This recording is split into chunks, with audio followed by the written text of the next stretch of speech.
Batman Dark Patterns, issue 10.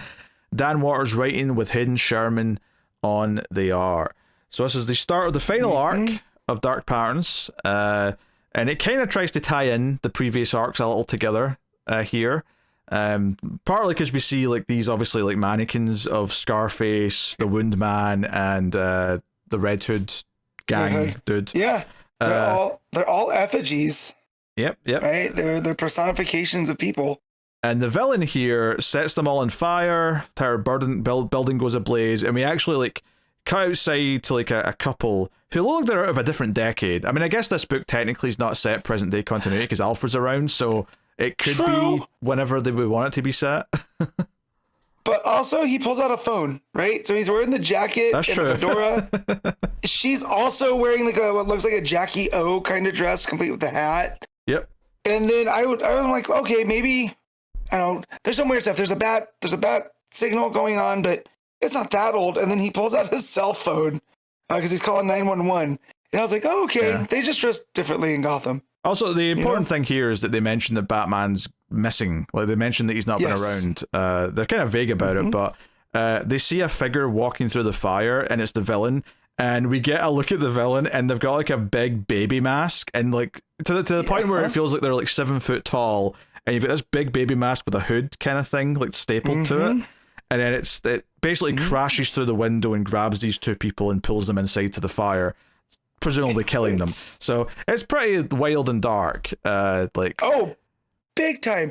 And instantly that hulking figure makes it way more scarier than it needs to be, right? It feels like an over the top slasher movie villain and design. And not just the babyface thing, right? I mean, the way that Jason and Michael Myers are presented are these big hulking masses, and it even looks like when you see them do fire stunts, that's what that suit looks like, right? So it makes him even bigger because it's all padding. Which to be fair, I think that's intentional, and for sure they're saying this character is wearing a fire protective suit. Yeah. Right, of course. And so, but yeah, it just adds to all that. And so I was getting slasher vibes too, with that, just because of that hulking presence here. But yeah, and then just the way against Sherman, which I won't go on like I always do, because I always do it. It's route at this point, but just the way that the panels are on that page when he reaches out for the woman, just the way that the glass is angled and shattered in the hands, and yeah, it's wonderful stuff. And the panels have like jagged edges as well to sort of feel like they're part of the glass breaking, which is really nice. And then Gordon goes to Arkham to speak to Firefly because, hey, there's a burning villain happening out there. And they find out that Firefly was in correspondence with a detective that's been fired. And he talks about how, those fires out there, is that his handiwork? And he's like, this whoever this new flame related villain is that was obsessed with fire. But he's speaking to Garfield Lens and doesn't really get anywhere with it, right? He just sort of talks about how the first great fire in Gotham was in the 18th century, and then the second great fire, which the modern Gotham was built on, was in the 19th century, and the third great fire is just beginning. Like the embers are starting. So Batman remembers that he was told about the Mortician character, right? That he had this past where he was doing these experiments where he got hooked on drugs, he was addicted to whatever, and this makes him want to go talk to Gordon about it. And meanwhile, Gordon is at the morgue looking for the Mortician and finds a Batman effigy, right? Complete with cape and cowl, burning in the morgue. So Gordon runs in, grabs a fire extinguisher to deal with it, but the killer, the villain behind him, blocks or puts a bar on the handles of the door so that Gordon can't get back out. And I love the page, actually, the layout where Gordon's trying to use the fire extinguisher and it's not working, presumably because the killer is already... I keep saying killer rather than villain because he feels like a serial killer. But he tries to use the fire extinguisher, it's not working, probably intentionally so. He tries to put the fire out with his coat, but as this is happening, the panels are getting narrower and narrower. It's like a sort of sliding thing. So at the bottom, when he just says, I can't do anything now, this is a failed attempt, I'm running for the door, and then you get the big panel on the right hand side, which is the sort of the reverse shape, of him trying to get out and he can't, it feels like the panels on the other side were counting down. It was counting down till him realizing he was trapped in the room with the fire. Yeah, no, it's definitely it's ramping up the tension, right? And it's closing in around him. Yeah. So, and then the big creepy baby killer is like standing at the window, like doing a little wave at Gordon, like "Bye bye, you're dead now." I want to see this in live action so much. I love slasher movies. This guy is so creepy. Just he looks like a wrapped up baby, like in like a baby bunting, you know. But he's like seems like he's 8 feet tall and 400 pounds. It's like Andre the Giant, you know, with a baby face thing. And yeah, it's so creepy and it's so well done. And goddamn Dan Waters. Yep. And then baby turns around, walks away. And Gordon like falls to the floor on his knees, struggling to breathe. But then, of course, Batman comes smashing through the windows, grabs him, grapples out, and he's like, "How did you know?" He's like, "I didn't. I just came to like find out about this mortician. Like, you didn't vet him properly. There's something going on here." And he's like, "Yeah, he's missing, of course. Like, where is he?" Turns out the killer's got him. The killer's got him held captive, as we find out in the last couple of pages. And the issue ends with the big reveal of who this baby fire killer is. And it's not the mortician, which it feels like the book was kind of setting you up to think it might be him. It's actually the reporter who told Batman about this mortician and seems to have told him a lot of things throughout the course of this run. So this is kind of putting all the arcs together a little bit. It's giving you this final kind of creepy villain to deal with, which is kind of cool. I will say the reveal of who the killer is, like, I don't really think he's that exciting on his own as a reveal. You know? I do like that he was a guy that we've already seen. We've already met him in previous arcs. So I do like that, and he's a historian of Gotham. That's why Batman originally went to him. That's right? Yeah. So it ended up being him. I like it. We'll see if it ends up being satisfying. But this initial reveal, because we get the fact that when Bruce comes over, when Batman comes in to save Gordon, he talks about, the journalist Nikki Harris told me that Serenaka had fled the body farm, right? Well, they had to remind us of that name, because if they hadn't, and we got to this final page and he said, "My name is Nikki Harris," I'd have been like, who the hell is Nikki Harris? Yeah. So if there was more of a thing, but I do appreciate the thing where they were going out of their way to remind us of this.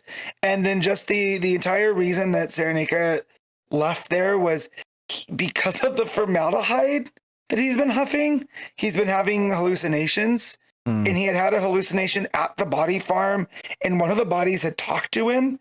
And we get this all playing out in these great Hayden Sherman panels that take the form of these bodies laying in the field. But yeah, it told him it could feel everything that had been done, and it begged him for help. And Serenaka obliged. Which, what does that mean?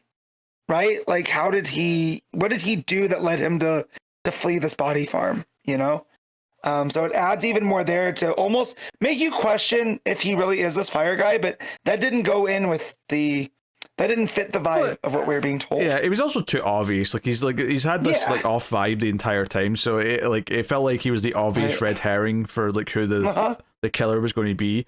I guess but it's just like the person themselves a little underwhelming, and I would say that maybe they revealed it a little too early. I kind of liked the creepy baby mask and not knowing who it was. I'm sure he'll put it back on for more stuff, but I kind of liked it just being that visual for a while. So I almost wish they'd sort of held off till maybe the end of next issue before they revealed this.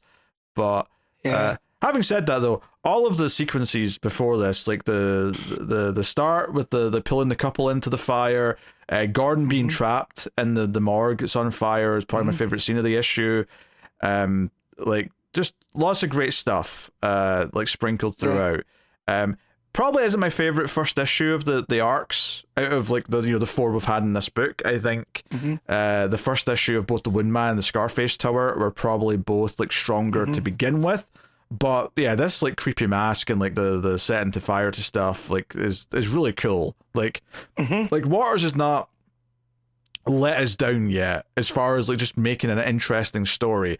But if anything, this one even though it's like a unique new villain, and so was the Windman, to be fair, but yeah, it feels like maybe the least interesting from a story perspective, because it's just like, oh, this guy that's been in the background the whole run is like now like doing the finale stuff. It almost feels like the most normal of these stories, despite the crazy stuff we see in it. It's the most normal from like a writing perspective.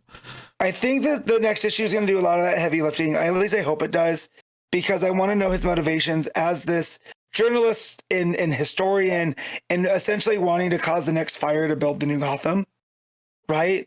And how that's going to work in with Batman. I think it's going to make or break this. But I really enjoyed this issue, even if the reveal wasn't as, even if it was a bit underwhelming. Yeah, just to be fair, I don't think make or break is the right phrase, because it's not like the book's still very good regardless. Yeah, like, when I say make or break, I mean at the level of where we were, right? Because it's all been consistent across the first 9, right? Yeah. So, but we'll see if it isn't. When we opened and it had the 3 representations of the first 3 arcs, I went, oh, okay, this is going to be something. So, but yeah, as I said, the reveal notwithstanding, I thought this was really solid. I liked it a whole lot. I feel like the detective aspect of it's going to come into play as well. So, yeah, man, it makes me sad that we're rounding towards the end of Dark Patterns. But man, what a ride has it been? Yeah, I just hope Waters gets another project at DC after this. Yeah. Obviously Nightwing's still going, but like I want him to get another book here, and giving him creepy stuff that he can do creepy stuff in is ideal. Yeah. So whether he gets, I mean, maybe this is a test run. Maybe he'll end up taking over one of the main Bat books at some point. It wouldn't surprise me if that's where we're heading with this. Do you think he's the man that could fix Hattush? Well, Fraction just started on Batman. I feel like, I mean, who? I feel like both Taylor and Johnson are still relatively early in their respective runs, so I don't see them go. Oh, I mean, no, just he knocks the Loeb out and takes over the typewriter, and he just finishes the story. Well, I was never suggesting that he actually try and finish someone else's story, so no, I wasn't. No one can fix Hattush. Okay.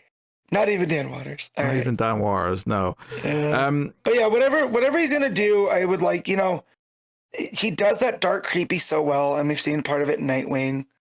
I know it's probably hackneyed to say, but like him on something like Swamp Thing, I wonder how much different it would be from the Ram V version. Swamp Thing's an obvious. I mean, if he was going to stay in Gotham, if they're not going to give him like an ongoing Batman book, which is kind of what we thought this might be, when we didn't know it was a limited series, is, I don't know, maybe something else set in Gotham with other characters, like, pick some of the, I don't know who you'd pick, but just, if you're not going to give him Batman specifically, then, give him someone else in Gotham. Let him do, like, remember in the late New 52, there was that book Gotham by Midnight, which was like, investigating supernatural stuff in Gotham. Get let him do something like that. That feels like perfect for Dan Waters. I would love that. That'd be great. Yeah. But anyway, I don't know. Maybe they've got something lined up for him after Dark Patterns is done. I mean, Dark Patterns' final issue just got solicited in last month. I'm not saying that I expect a new Dan Waters book in the next solicits next week, because it doesn't work that way. It's not like as soon as one's done, like you immediately announce the next one. But I would say that there's room in the table for another Dan Waters project, and hopefully we get one. But and the art was great throughout. Obviously, we kind of it's Hayden Sherman, man. I love all the what he does with the panels and the line work, and just there's that page early on that takes the shape of the flame in the lighter before he burns that room full of the effigies. Yeah. It's so cool. And then it jumps over to Bruce in the bed, laid up with his fever with Alfred, and it's all rounded edges, right? To take you away from the sharp, jagged edges of the broken glass when the big old baby face comes at the couple. So like, yeah, I want to so good. Mention as well, like any critiques I was giving of the reveal, like I'm critiquing it in the context of holding this book to a very high standard, because it's put itself into a very high position. like I would be way more forgiving of that reveal in a lesser book. This is me critiquing it on the level of which it's put itself. So just keep that in mind as we're getting to the ratings here. So we giving Dark Patterns? Yeah, so I'm gonna go straight off the hip and give it a 9.5. I love this issue. You agreed with my critiques and then hit it with a 9.5. Sometimes it's just a feeling, Pete. You know, the heart wants what the heart wants. Okay, I'm going up a point lower. I'm going to 8.5. You know, my critiques dragging it down from that 9 position. But obviously, Dark Patterns has been excellent. Dark Waters, as I'm going to call it. Now I have to go back and see what other books Dan Waters has done. You know, because I definitely want more. But you know, I did that with Tom Taylor. I've done that with Ram V. So I think he's the next one to get that treatment.